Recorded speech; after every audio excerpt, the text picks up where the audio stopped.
From the Jack and Joan Stratter Studio in beautiful CCM at the University of Cincinnati, it's the Dennis Daniels Show. Tonight's guest from The Legend of Korra, voice actress Janet Varney, and your announcer, me, Belldandy.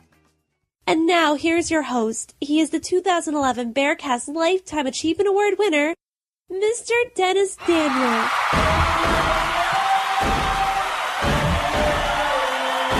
When you're standing next to that jello, you feel the power. It's a feeling that you get. You face the final hour. Yeah, it's tasting kind of sour. It's all about me. It's all about the power. I said it's all about me. It's all about the power.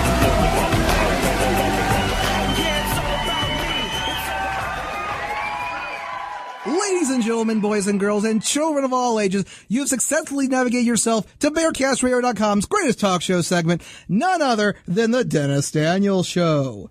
I am your host, the only guy in the world to master all 5 elements. That's right, that's earth, water, fire, air, and that most elusive element, radio, and BearcastRadio.com's Lifetime Achievement Award winner for 2011, Dennis Daniel. Well, folks, I would have been here a little earlier, but I had to take my winged turtle over to the pet shop there, and get it exchanged. Now, though, those blasted Boss Sing Say gates, ever since they tried to make a giant drill through the wall, they got a double security. It's crazy. It's crazy. But I'll tell you what is not crazy. Tonight on the Dennis Daniels Show, we have got an exclusive, so exclusive, even I didn't know about it until today. That's pretty exclusive, folks. Tonight on the Dennis Daniels Show, we have got none other than actress Janet Varney, who is best known as Korra from the brand new Nickelodeon series, The Legend of Korra. I love the Last Airbender series. It's a great series. It's a big change from all the greats like SpongeBob and Doug and all the cartoon slapstick stuff that you see on Nickelodeon. Awesome channel, by the way. Big Nick supporter since 1991. They got a brand new series out. It's the next incarnation of the popular Avatar series, and it focuses around a young girl named Korra. And Korra is the new Avatar. And if that wasn't great enough, it's all cool in the future. It's like in the not too distant future, next Sunday AD. And there's no longer nations. It's all one united republic. And at the center of this is Republic City. I guess it's where all the hoopla is going on. All the shenanigans and stuff. And Korra has to go there to train to become an airbender because she's mastered fire, water, and earth, but she doesn't know air. So apparently she has to train with Aang's son. Isn't that crazy? His son looks like Aang with like a long beard. That's crazy. But I can tell you this. The Legend of Korra just saw the first 2 episodes. Psh, blown right out of the room. I think this is going to be just as good as seeing the first Avatar: The Last Airbender series. And this is amazing. This is pretty amazing. Scored a strong 4.5 million total viewers, ranking as Basic Cable's #1 kids show and top animated program for the week with total viewers. And it is also the network's most watched animated series premiere in 3 years. Wow. That means this show is going to be epic. And of course, why wouldn't it be epic? Because you got Janet Varney. You also got a good friend of ours, Richard Epcar, in the show. Big shout out to Richard. Woo woo! And I feel like this show could blow every other show on Nick out of the water. Well, except for SpongeBob, which is set in the water. But anyway, let's go ahead and get this started. I'm excited. My guest tonight stars in the brand new Legend of Korra as the title character, Korra. You can catch The Legend of Korra Saturdays at 11 a.m. on Nickelodeon. So, ladies and gentlemen, without further ado, give it up. She's the one, the only Miss Janet Varney.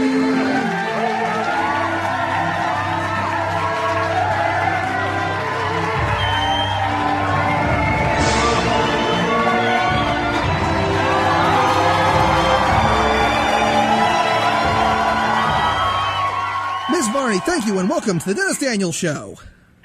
Hi, Dennis. Thank you so much for having me on the show. Oh, thank you for being on the show. I got to tell you this much, Janet. I am a huge Avatar fan. I guess I'd be an Avatard, if you will.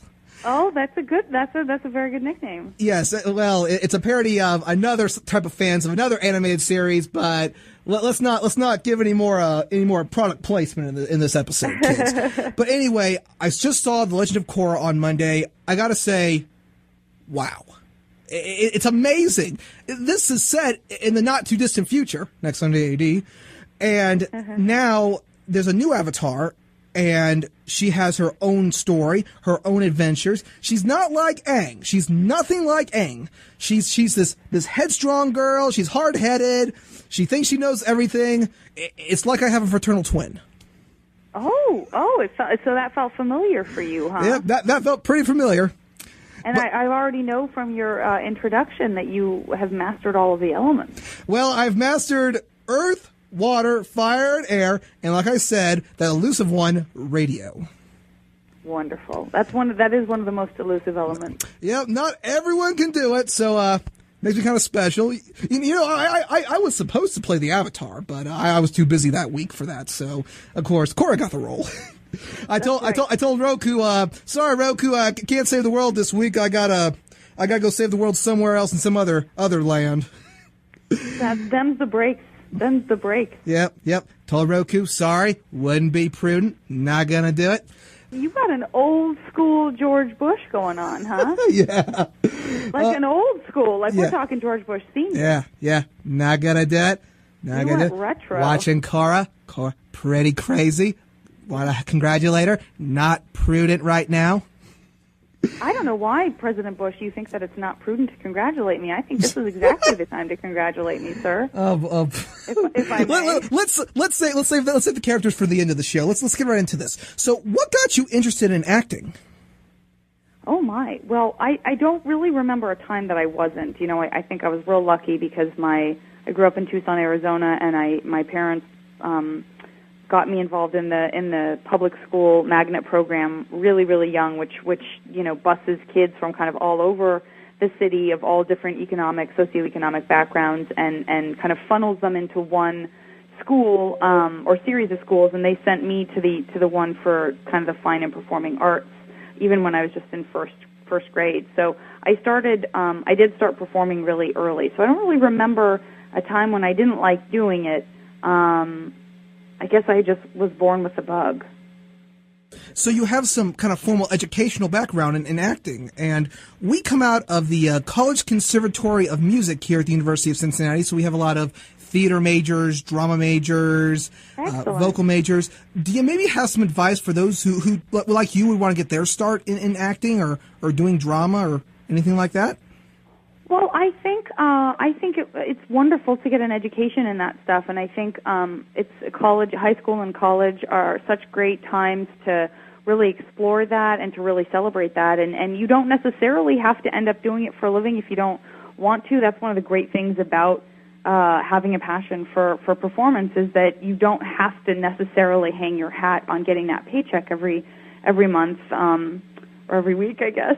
But you certainly can. So I like the idea that it's, whereas I don't know, it might be a little bit harder to just sort of affectionately dabble in something like the law or the forestry service. We have this kind of wonderful gift of being able to do it as a passion and as a hobby or as a career or both. And so I think definitely spending that time nurturing your talents and your commitment to your gift and your passion in college is a great way to kind of get to know yourself and figure out if you want to hang on to it and just do it for fun and not have maybe as much of the heartbreak, because there is a lot, guys. I guess that's kind of a downer thing to say, but there is.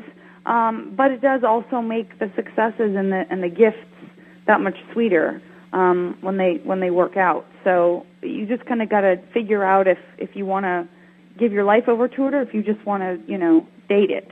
You could date it for the rest of your life if you wanted to. And then you could leave it and never have it call you back. You could leave it and never have it call you back. I guess we run the risk of that with anybody and anything. Yeah.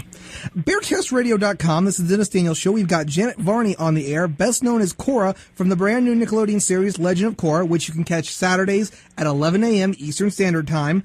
Now, of course, aside from doing Legend of Korra, you've also done other shows, like you were on Norm Macdonald's sketch show, Back to Norm, and what was that like working with Norm Macdonald, a true comedic genius, if there ever was one? I love Norm Macdonald, and it was a complete joy to work with him. One of the other really cool things about that job was that it was directed by Bruce McCullough from Kids in the Hall. So not only did I get to work with Norm, who is just mellow and fun and great to be around and super supportive of other comedians and stuff, but also to get to be directed by one of the Kids in the Hall. For me, it was a real dream come true, because I really I was just obsessed with those guys when I was in high school and college. So that's, there are those moments where something good happens and you kind of turn to the 13-year-old version of yourself and go, "Can you believe this is happening?" And that was one of those. Working with Norm had to have been a lot of fun, because he would be like, "Hey there, Janet, go over that skit what you're doing for the show tonight." Oh my God, you got Norm as a surprise guest on the show. Hi, Norm. Stop. What a joy. I'm so glad Dennis was able to secure you as a surprise. Oh, gosh. Jay, you're killing me already. Okay, now, aside from Korra, you're also the co-host, and sorry for another cheap plug, but you're the co-host of the popular TBS program, Dinner and a Movie. What's it like working on that, and can you tell us a little bit about it? Well, the first thing I'm going to have to do is I have to put it into a past tense, unfortunately, because it did retire itself after 16 years on the air. The last episodes aired around Christmas of last year. So it's been a few months. I know it's been a few months since it ended, but I can tell you, having done it for 7 years, that it was one of the most fun jobs I've ever had. In fact, it would have been really heartbreaking to say goodbye to that show, if not for this cartoon, because this cartoon is just such an amazing gift and just like super, super, super fun to do. But if I didn't have that, I'd probably be a lot more bummed out. I still am in touch with the chef and my co-host Paul Gilmartin, who's hilarious. They're very, very dear friends. They're like family, and I love our crew that was in Atlanta. But it was really, really fun to work on. We would get sent the movies, we screen movies, and then we would write recipes about kind of based off of whatever the movie was, and it would be kind of a cheeky title. Like, for example, we did, if we did like a gospel movie, maybe that we would make Swing Low Sweet Cherry Tart or something like that. And so there was just a lot of joking around and cooking and good times and watching movies, and it was really fun. It was really fun. Food and good movies. I know that's hard to argue with, right? Yeah. That's tough to beat. Oh, that Swing Low Sweet Cherry. Oh, and food puns. That's like a combination made in obesity. You're absolutely right. It could have been. Yeah. There was a lot of time spent on the treadmill. Yeah. So let's go ahead and get into this. Your current best-known role now is Korra from the brand new Nickelodeon series, The Legend of Korra, which you can catch Saturdays at 11 a.m. Eastern Standard Time on Nickelodeon. How did you audition for the role, and what do you think of her character? Well, I think you actually did a really great job of acquainting the listeners with what the show is about. I think you pointed out it takes place about 70 years after the original series, Avatar: The Last Airbender, and obviously Aang has his sort of spirit, and the Avatar power itself has been reincarnated into this teenage girl who kind of still, she might be a little bit big for her britches, and she's part of a water tribe. And it's about, her adventures in not only coming to terms with what her responsibility is to the world and what that really means, but also, who she is as a person above and beyond those powers, and kind of just how to get along in the world. The audition process was pretty similar to any other audition process that you would do on camera or off camera. I went in a couple of times with a bunch of other people, and the creators, Michael and Brian, were, they were just kind of real careful with not just with my character, but with all the cast, to really try to find voices that they felt, they did have the conceptual drawings already, so they really knew what they wanted the characters to look and feel and sound like, and I guess, whatever I was bringing to the table, probably because I'm a little bit stubborn and sarcastic, and that's not a bad thing. That's not a bad thing. Yeah. So maybe they kind of tapped into that, or were able to sense that a little bit in me. But for whatever reason, I just was incredibly lucky. And when I got the call, I'll never forget. There's a lot of, I've been really lucky to get a lot of great jobs in this town, and I've also been, just like everybody else, the vast majority of jobs you audition for you don't get, and I sure know what it feels like to be told no. But this particular job, I will never forget. I was in like a fabric store. I think I was buying some stuff to make some like arts and crafts that I was working on at the time, and my voiceover agent called and told me that I got it, and I'm a lot like Korra in that I'm not really that like a girly girl, and I don't like shriek a lot. I'm more yell than I shriek, and all that. But I screamed like a little girl and jumped up and down, and like the entire store stopped what they were doing and all looked at me. It was super embarrassing. If you got such a great role that is the sequel to possibly one of the greatest Nickelodeon programs in the history, with no disrespect to SpongeBob, I would be doing backflips. I'd be jumping off the walls. Thank you. It was a reason to celebrate. You got to take your celebrations where they happen. I feel this could be the show to bring a lot of older fans back to Nickelodeon, because you got your action, you've got drama, you've got comedy, you got everything that made the first Avatar such a booming success times 100 in this brand new series. And I agree. With a great cast, even Richard Epcar, a good friend of the show, who plays the cop that tries to arrest Korra, I'll be like, "Hey, back off, you metal pig!" And I'd be like, I don't know. How do you know Richard? Did he go to the university, or do you know him another way? Or Richard was on our show last year. He was on last February. And he kind of teased the Legend of Korra a little bit, and he did want me to tell you that he said hi. Well, I guess I can't tell you to say hi back, but if you do talk to him, you tell him I said hi back, but I might see him before you do. Well, he wanted to tell you that you're doing a great job on the show. Well, thank you very much. I thank you. I thank Richard. It's the number one most important thing to me about the show.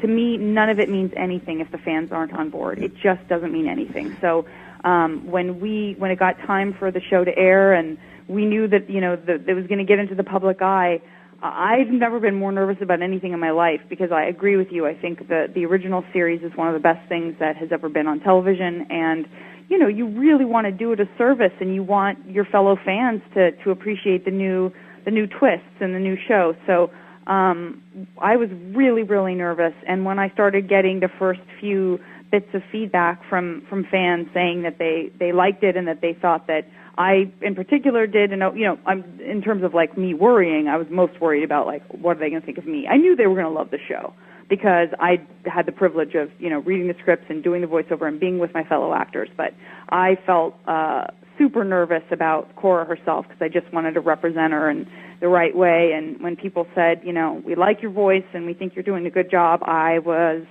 just over the moon. I was over the moon. Well, with a 4.5 total viewing at the debut episode, and it's the most watched animated series to premiere in 3 years on Nickelodeon, I can say that The Legend of Korra, again, is going to be something truly epic. And speaking of the fans, we got a listener question from Firebending Master 100.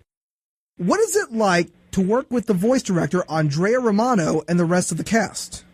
Oh, my gosh. First of all, I love that this Fire Master is aware of our vocal director, unless it's just Andrea writing in, pretending to be a listener. But I'm totally kidding. She's a genius. She's amazing. I will tell you that after I'd worked with her for a couple of months, I was just so impressed by her and her intuition and her ability to talk to actors and really get the right performance. And it's a really hard job. It's a really hard job to kind of translate off the page what needs to be in the emotions and the voices of these voice actors. And sometimes it's depending on what the creators want, sometimes they want something that's kind of hard to put into words, and so having somebody who is there who knows how to articulate all of that and get a great performance out of everybody is just invaluable. The show could not be a success without her. So she's amazing. I told her that I just wanted to end up doing what she was doing for a living, and then she told me she has to get up at 4 in the morning to start preparing every day, and I was like, nope. Yeah, you want the glory, you just don't want to put the effort into it. Yeah, I was on board until I heard 4 a.m., and then all of a sudden my brain just shut off. Yeah, well, you need people like Andre Romano, who is voice directed for many great shows. She obviously knows what she is looking for in a voice. And I think that with the success of shows like the Avatar series, or if it's something from Warner Brothers or from another network, and it has her name in it, you know that that's going to be a good show. Yeah, she's great. And I should say also she directs the cast, but the Nickelodeon casting department is actually separate. So even just the group of people who know how to get those names into the room, that's a separate group. Gene and Sarah over at Nickelodeon, and Shannon and Lara, that whole gang, they have really exquisite taste in performers and in actors, and they, I think they also recognize diamonds in the rough, and that's just so fantastic because they really think creatively about who to bring to the table. And getting back to what you asked me also about the cast, I lose my mind every time I go in to record because I look around at the stellar talent that surrounds me, and I just feel like the luckiest person in the world. These are some of my heroes, that I'm getting to do this stuff with. It must be a thrill to work with so many great voicing legends. People really who is. have made Nickelodeon the status quo for cartoons. I mean, Cartoon Network's okay, but I mean, Nickelodeon just offered so much as a child for me, and I gotta say, I'm gonna be a Nickelodeon kid probably until the day I die. I agree. I feel just the same way. I grew up watching Nickelodeon, and the only thing that I'm upset with Nickelodeon about at this point, and it's a pretty big deal, and I'm saying it for the first time on this show, so this is kind of a breaking news situation. I've never been slimed. What? And that troubles me. It troubles me that I've not yet been slimed. Janet, I am so in agreement with you. I wanted to get slimed. Well, I gotta tell you, this serves as a real lesson. We gotta gather ye rosebuds while ye may. You never know how long something's gonna be around. So if there's a place you want to go, you better enjoy it now. They'll slime Will Smith and Justin Bieber, but they won't slime us? Jeez. I know. Anyway, another fan question from Vu Manchu. If you could choose to bend any element, what would it be? Yeah, someone asked me this recently, and my first answer was fire, just because it's like maybe the most exciting to watch. So that was my answer for that one. But now I'm going to take this opportunity because I feel like I have the opportunity to give a different answer. By the time I stop getting asked this, hopefully I will have had a chance to choose all of them. This is actually quite a gift to me. I'm very smug right now. I think maybe I would take water next because I love kind of all the different, like just even the different forms, like the idea that you can form an ice wall, but then you could also just do like a stream of water and that you could kind of bend your way through swimming underwater and all of that. So today my answer is waterbending. Waterbending. Mm-hmm. How refreshing. Indeed. Okay, is there anything that you can tell us that's coming up that you might be able to give us a little bit of a taste of what we can expect? Oh, it's so hard because you've got to know that what I want to do is just tell everyone everything all the time because I'm so excited about it that I want to share it. But I do also know that I don't want to give any spoilers away. I'm just trying to think of what I really want to. This is tough. If you can't tell us, Janet, then that's totally cool. You don't want to ruin the surprise. I kind of don't. I just, it comes from a place of, sometimes I love something so much that I want to get the spoilers, And then I'm always a little bit disappointed when I finally see it because I knew it was coming. So it's like I'm trying to protect me from myself, from all of those people out there that are just like me. I'm trying to protect you from that right now. Yeah, you don't want to ruin it. It's like if someone shouts, like you're watching a movie and you've never seen it before, and you're really getting into it, and then some guy goes, he dies in the end, and then ruins it for everything. It's ruined. It's gone. It's dead. It's in the water. Pfft. I know it. And you don't want to do that, which is totally cool. I don't. I mean, you're definitely going to get to know. You're definitely going to get to know the characters that you've met. You're definitely going to get to know them in I think a really exciting, funny, great, action-packed way. I will tell you this: there are a lot more cliffhangers in store. Every time we finish an episode, I'm like, "What happens next?" I got the goosebumps going. I get worried and stuff. Yeah, I go home after recordings as worried about the characters as you guys do when you see them for the first time. Folks, catch The Legend of Korra Saturdays on Nickelodeon, 11 a.m. Eastern Standard Time. You can actually download the first 2 episodes on iTunes for free to get you hooked on what's going to happen this Saturday. Janet, I got to say thank you so much for being on the show. I'm excited. Pleasure. We're going to plug the ever-loving crap out of this show. It's going to be a great show, and any true avatar is going to get totally behind this program. Thank you. Thank you so much, Dennis. I really appreciate you giving love for the show. Oh, it's going to be fun on the bun. And ladies and gentlemen, this is the Dennis Daniels Show, and we'll see you guys down the road. Until next time, good night, Korra.